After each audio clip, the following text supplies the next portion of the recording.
સાબરકાંઠાના હિંમતનગરમાં જળબંબાકારની સ્થિતિ છે। ભારે વરસાદથી અનેક વિસ્તારો પાણીમાં ગરકાવ થયા। શહેરના અનેક વિસ્તારોમાં પાણી ભરાવાથી હાલાકી છે। સોસાયટીઓમાં પાણી ભરાતા સ્થાનિકો મુશ્કેલીમાં મુકાયા છે। પાર્કિંગમાં રહેલી કાર પણ વરસાદી પાણીમાં ગરકાવ થઈ। વરસાદી પાણીનો નિકાલ ન થતા તંત્ર સામે સ્થાનિકોએ રોષ પ્રગટ કર્યો છે। સહિત સાબરકાંઠા જિલ્લામાં વરસાદી માહોલ જામ્યો હતો। હિંમતનગરમાં 2 ઇંચ જેટલા વરસાદમાં સહકારીજીન વિસ્તારમાં આવેલી સોસાયટીમાં ઢીચણમાં પાણી ભરાઈ ગયા છે। ખાસ વાત કરવામાં આવે તો જે સોસાયટીના રોડ આવેલા છે તે રોડ પાણીમાં સંપૂર્ણ ગરકાવ થઈ ગયા છે। વાહન વ્યવહાર બંધ થઈ ગયો છે। ખાસ કરીને ભારે વરસાદના કારણે અહીંયા પાણી ભરાયા હતા અને પાણી ભરાવાના કારણે ઘરોમાં પાણી ઘૂસ્યા હતા। મકાનમાં જે રહેલી ઘરવખરી છે તે સંપૂર્ણ પલળી ગઈ હતી। અનાજ સહિત પલળી ગયું હતું। સ્થાનિક રહીશો આપણી સાથે છે। કેવા પ્રકારની સમસ્યા સર્જાઈ રહી છે પાણી ભરાવાના કારણે? અરે મિસ્ટર, સ્થાનિકો બધા રસ્તા પર આવી ગયા છે। ઘરમાં પાણી ભરાઈ ગયો છે, પાર્કિંગ ભરાઈ ગયો છે, ગાડીઓ નીકળતી નથી। લોકો વ્યવસાય ધંધા કઈ રીતે જાય, બાળકો શાળાએ કઈ રીતે જાય, ગયડા માણસને તો કામ જ નથી। હવે અમે ત્રાહિમામ થઈ ગયા છે। આ નગરપાલિકા અમારું કોઈ સાંભળતી નથી। આટલી બેદરકારી તો ના આવી જો મિસ્ટર। તમે અમારી વિનંતી સાંભળો ને આનો કંઈક ઉકેલ લાવો।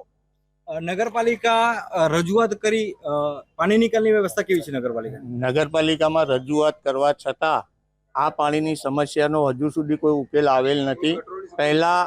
પહેલા કાંકરોલ ગ્રામ પંચાયતમાં વોર્ડ નંબર 10માં એરિયાનો સમાવેશ થતો હતો। એ પછી આ એરિયાને નગરપાલિકામાં મિશ્રણ ભેળવ્યામાં 2 વર્ષનો સમય વીત્યા હોવા છતાં આજે પણ અહીંયા પાણીની સમસ્યાનો ઉકેલ એનો એ જ છે। અહીંયાથી સ્કૂલે જતા બાળકો, અહીંના રહીશોને કામ ધંધે જવામાં પણ સમસ્યા ઊભી થાય છે। બાળકો સ્કૂલે નથી જઈ શકતા।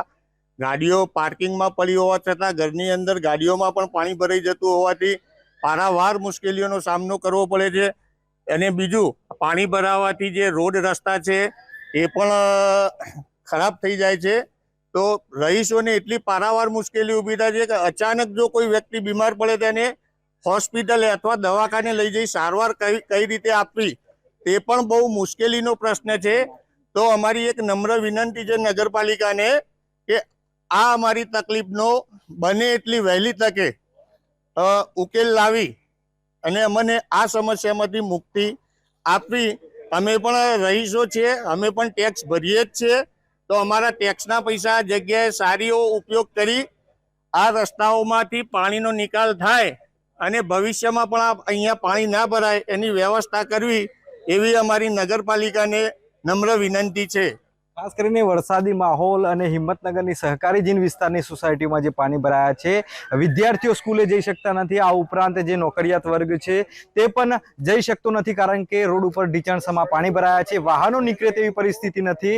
નગરપાલિકામાં અવારનવાર રજૂઆત કરવામાં આવી પરંતુ નગરપાલિકા દ્વારા યોગ્ય કામગીરી કરવામાં આવી નથી, જેના કારણે હાલ આ દ્રશ્ય સર્જાયું છે ને રહીશો જે છે તે પરેશાન બન્યા છે। નીતિન પટેલ, TV13 ગુજરાતી, સાબરકાંઠા।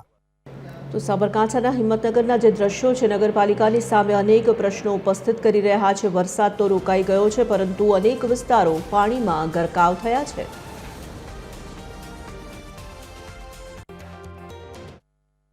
હિંમતનગર સહિત સાબરકાંઠા જિલ્લામાં ભારે વરસાદ વરસ્યો છે અને આ વરસાદના કારણે હિંમતનગરની અનેક સોસાયટીમાં પાણી ભરાયા છે।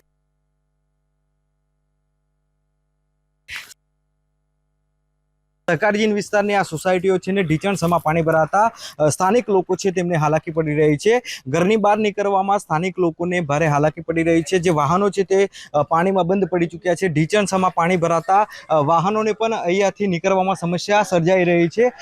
જે એપ્રોચ રોડ આવેલો છે, ટીપી રોડ આવેલો છે, તે રોડ ઉપર પણ ઢીચણસમાં પાણી ભરાયા છે, જેના કારણે આ રોડ વાહન વ્યવહાર માટે બંધ થઈ ગયો છે। એના રહીશો છે તેમને પણ ઘરની બહાર નીકળવામાં ભારે હાલાકી પડી રહી છે। ખાસ કરીને વાત કરવામાં આવે તો નગરપાલિકાની જે પ્રી પ્લાનિંગ મોન્સૂન કામગીરી છે તે અહીંયા નિષ્ફળ નીવડી છે। યોગ્ય કામગીરી સ્થાનિક લોકોના કહેવા મુજબ યોગ્ય કામગીરી અહીંયા કરવામાં આવી નથી, જેના કારણે લોકોને ભારે હાલાકી પડી રહી છે। નીતિન પટેલ, TV13 ગુજરાતી, સાબરકાંઠા। સાબરકાંઠા જિલ્લાને ભારે વરસાદે ગમરોળ્યું છે। રાત્રિ સમય દરમિયાન ધોધમાર વરસાદ વરસ્યો। હિંમતનગર શહેરના પોશ વિસ્તારોમાં ઘરોમાં પાણી ઘૂસી આવ્યા।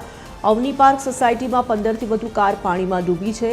શાસ્ત્રીનગર અને શગુન બંગલોઝના ઘરોમાં પણ પાણી ઘૂસ્યા। છાપરિયા 4 રસ્તા પર દુકાનો પાણીમાં ગરકાવ થઈ ગઈ. દુકાનોમાં પાણી ભરાઈ જતા લાખોનું નુકસાન થયું છે. તંત્રની પ્રી મોન્સૂન કામગીરી પર અનેક સવાલો ઉઠ્યા છે.